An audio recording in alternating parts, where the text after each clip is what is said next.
Assalamualaikum warahmatullahi wabarakatuh. Perkenalkan, saya Ben Ash'ari, berasal dari Aceh.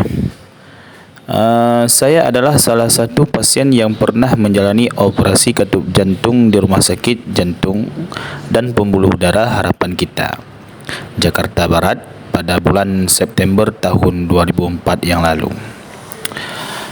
Jadi hari ini genap 10 bulan setelah operasi besar itu dilakukan. Saya ingin berbagi kisah singkat tentang bagaimana sakit itu datang, proses pengobatan, hingga akhirnya saya bisa pulih dan kembali menjalani hidup dengan lebih baik. Gejala awal dan kondisi memburuk.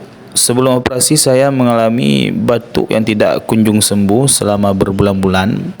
Ketika saya pertama kali masuk ke rumah sakit, tepatnya saya divonis TBC, yang pada akhirnya tidak jadi karena paru-paru saya memang bersih.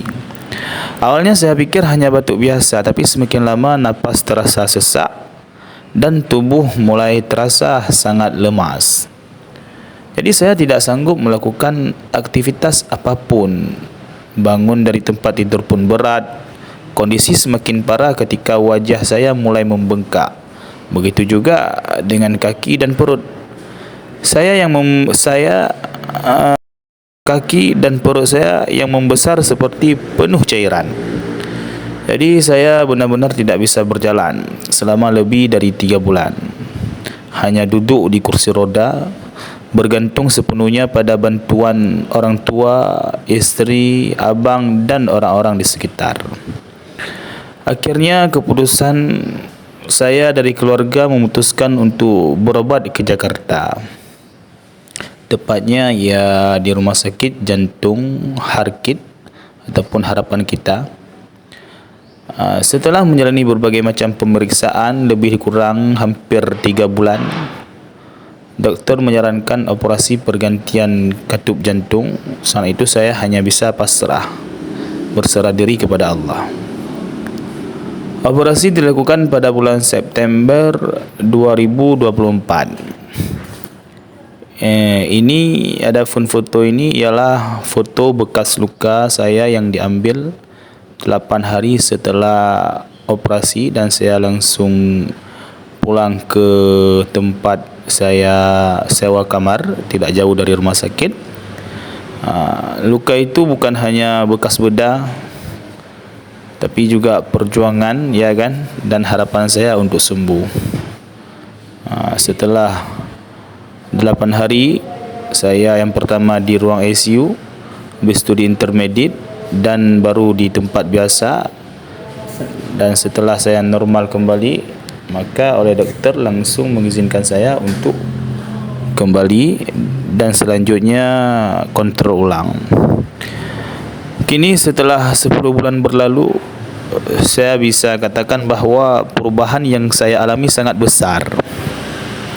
Batuk saya hilang, nafas kembali lega, wajah, kaki dan perut tidak lagi membengkak. Mulai semenjak sesudah operasi, dari awal mula saya sebelum sakit itu berat badan 63 kilo. Sebelum operasi ketika sakit turun hampir 45. Sekarang sudah mulai naik juga, mau mendekati 60 lagi. Setelah 10 bulan berlalu, saya bisa katakan bahawa perubahan yang saya alami sangat besar. Batuk saya hilang, nafas kembali lega, wajah, kaki dan perut tidak lagi membengkak. Saya bisa berjalan, makan sendiri, beraktivitas seperti biasa, bekerja, mengajar dan sebagainya. Rasanya seperti diberi hidup kedua oleh Allah. Jadi untuk siapapun yang saat ini sedang mengalami penyakit seperti yang saya alami dulu, jangan pernah menyerah. Sakit ini memang berat, tapi jalan menuju sembuh itu ada. Berobatlah dengan serius, ikuti anjuran dokter dan jangan lupa berdoa. Kepada keluarga pasien, teruslah beri dukungan. Kehadiran dan semangat dari orang-orang tercinta sangat berarti bagi proses kesembuhan. Dulu saya seorang yang memang sakit tiba-tiba, bahkan baru beberapa bulan menikah, dengan posisi istri dalam keadaan hamil tua, Lalu oleh Allah Ta'ala memberi saya cubaan demikian. Adapun dari foto ini mungkin ada dari kawan-kawan kita yang juga merasakan seperti yang saya rasakan ataupun dalam proses pengurusan ataupun check up pemeriksaan untuk melakukan operasi katup. Saran saya jangan takut untuk operasi, insya-Allah setelahnya yakinlah bahwasanya kita itu akan hidup kembali seperti sedia kala. Operasi langsung, jangan takut. Kata orang operasi itu menyakitkan, takut dan mati di atas tempat. Jadi tidak apa-apa. Itu saran saya. Jadi saran saya kalau memang dari kita semua ada anjuran doktor untuk melakukan baik itu operasi katup maupun operasi pembuluh darah karena tersumbat, atau ada anak-anak dari kita, anak-anak yang bocor jantung, maka kalau memang ada saran cepat-cepatlah supaya jangan dilambat-lambatkan, karena makin lambat nanti ditakutkan akan makin memburuk.